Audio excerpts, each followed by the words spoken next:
Tem pergunta aí? Tem mais uma pergunta. Pergunte. Tem um amigo aqui que faz a seguinte pergunta, que é: crendo no batismo com o Espírito Santo como essa segunda bênção, é condição sine qua non a comunidade testificar que essa pessoa é batizada ou Ué, não? isso se o indivíduo é dessa linha que eu não sou, né? Uhum. Então, nesses ambientes, tem que falar em língua, tem que gritar. Se não falar em língua, tem que plantar bananeira. Se não falar em língua, tem que chorar a noite inteira. Se não falar em língua, tem que ter uma catarse de descontrole. Se não falar em línguas, tem que sair assim andando pelo salão iluminado, com o rosto brilhante. Tem que ter alguma purpurina de algum modo, na hora. Porque dificilmente as pessoas vão começar a prestar atenção no significado de caráter. Porque a ênfase toda é em carisma e não em caráter. Anderson. Aí nesse caso ele vai ficar com uma dificuldade extra também, porque se ele não se reconhece como batizado pelo Espírito, ou a comunidade não reconhece, ele vai ser recorrentemente convidado para participar de reuniões com esse fim de receber o batismo com o Espírito Santo. Então ele vai ter que se virar nesse contexto. Ele entra na novena. Na fila da bênção. Vai ser aquele carinha da novena para sempre aí. E tem gente que fica nisso 20, 30, 40 anos. A vida inteira. Caio, em termos de mecanismo psíquico, pela tua experiência, quanto mais a pessoa anseia por dons, mais ela despreza os frutos? Mais e mais ela exacerba a paranormalidade dela, de modo que não necessariamente a experiência que ela vai ter com o chamado dom espiritual será genuína, porque ela está mentalmente tão predisposta. Se você puser eletrodos, você vai ver que o lóbulo frontal dela está a 1000 por hora. Que todas as zonas que têm a ver com a expectativa do místico estão exacerbadas nela. De modo que ela está até dificultando a experiência da genuinidade, que não precisa de ajuda minha, graça de Deus, reino de Deus, eu não preciso estar esperando. Paulo não viajou para Damasco dizendo talvez eu seja arrombado por Deus no caminho. Quando Deus quer, Ele faz. Simplesmente vem e derrama. Mas quando a ansiedade que é gerada pelo ensino de que batismo com o Espírito Santo é a segunda bênção, que é uma fábrica de neuróticos, ansiosos e tudo mais, quando se instala, e o indivíduo só vai pertencer ao grupo VIP, à aristocracia da igreja, quando ele tiver essa experiência, ora, ele entra num estado de excitamento mental tão grande que ele se torna candidato ao desenvolvimento apenas psíquico da experiência e não espiritual da genuína experiência. Como resultado disso, ele vai desprezar o fruto. Porque o fruto não vem carregado de trovões, de sobrenaturalidades visíveis. O fruto é sutil. O fruto não é flor. Não é um flamboyant. O fruto é alimento. O fruto tem um fim proveitoso bem claro e bem imediato. E o fruto é a evidência da natureza do ser. Quer dizer, quem ama dá fruto de amor. Quem é bom expressa bondade. Quem é paciente manifesta paciência. Quem tem misericórdia extensa é longânimo. Quem tem paz no coração manifesta paz nos seus vínculos e harmonia nos seus relacionamentos. Quem, de fato, exerce domínio próprio, não perde a cabeça em lugar nenhum. E a respeito de domínio próprio, por exemplo, domínio próprio está para fruto, como a vontade de dominar os outros está para o dom, né? É claro. O dom está mais próximo de dominar não é? Do que de dar fruto, né? O exercício da prerrogativa do dom como propaganda é uma tentativa de exercer domínio sobre o outro e não sobre si mesmo. Porque na hora que o domínio próprio chegar nele, ele diz, não, essas minhas motivações estão todas adoecidas, ele cala.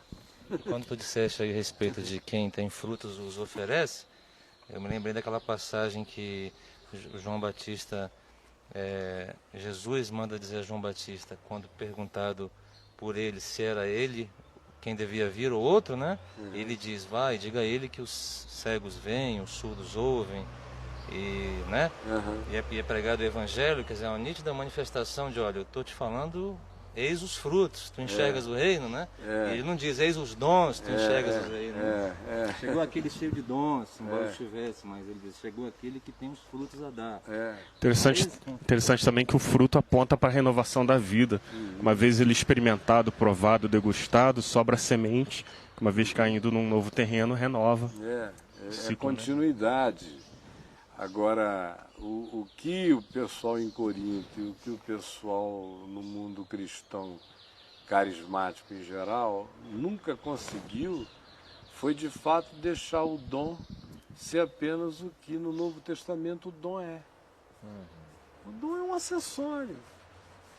O dom é uma coisa que vem conforme Deus quer, não tem nem que me preocupar.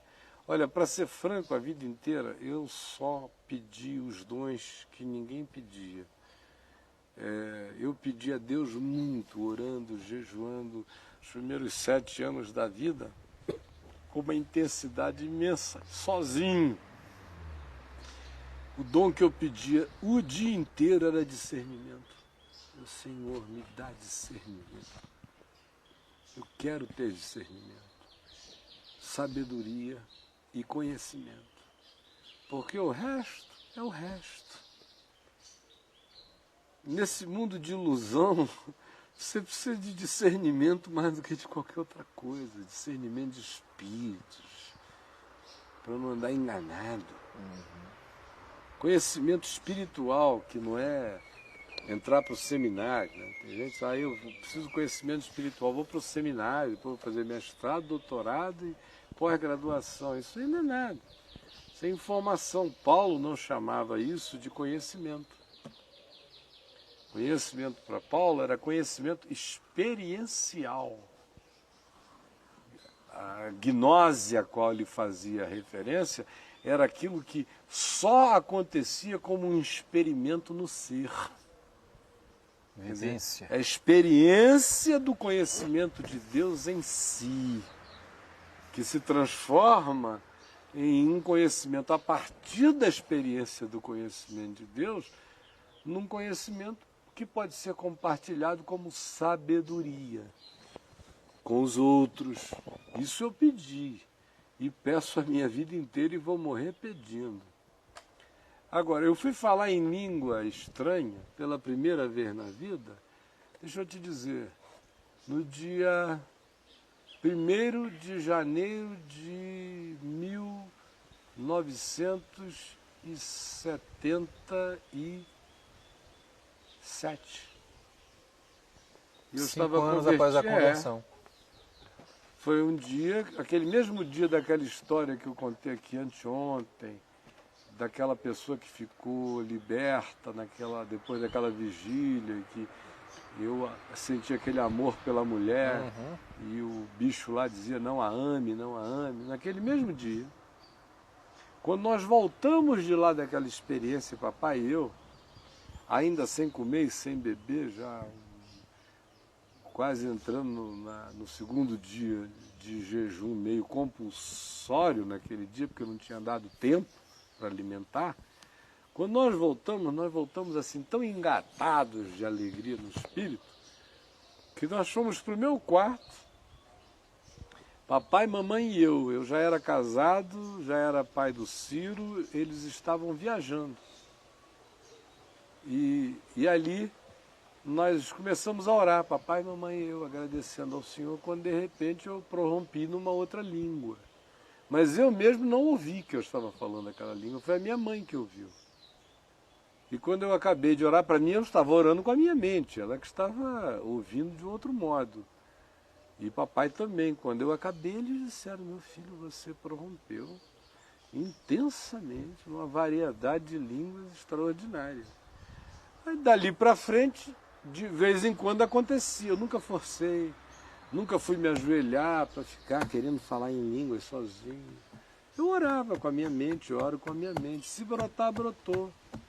Se vier como fonte que borbulha, borbulha. Agora, eu ajudar Deus em mim? Nunca. Deus é Deus. Eu tentar dar uma mãozinha para o Espírito Santo? Jamais. Eu temo pecar contra a verdade e a sinceridade da manifestação. Ele é poderoso para derramar línguas de fogo na cabeça das pessoas, por que agora ele precisa de ajuda? Fala glória, Zezinho, fala glória, Zezinho. A gente está falando do mesmo Espírito Santo do Pentecoste, ele não ficou fraquinho, não está precisando de ajuda, nem de indução, nem de coisa nenhuma. E em público, ninguém nunca me ouviu, quem ouviu devia estar assim muito perto. As duas lembranças que eu tenho na vida foram assim meio instintivas. Uma vez num cruzadão, eu no meio de uma pregação, um bicho ficou genuinamente possesso ao meu lado, eu no meio da pregação, quando eu ouvi ali no tablado aquela coisa, uá, possesso, eu nem pensei, eu não lembrei do povo, eu não lembrei de nada.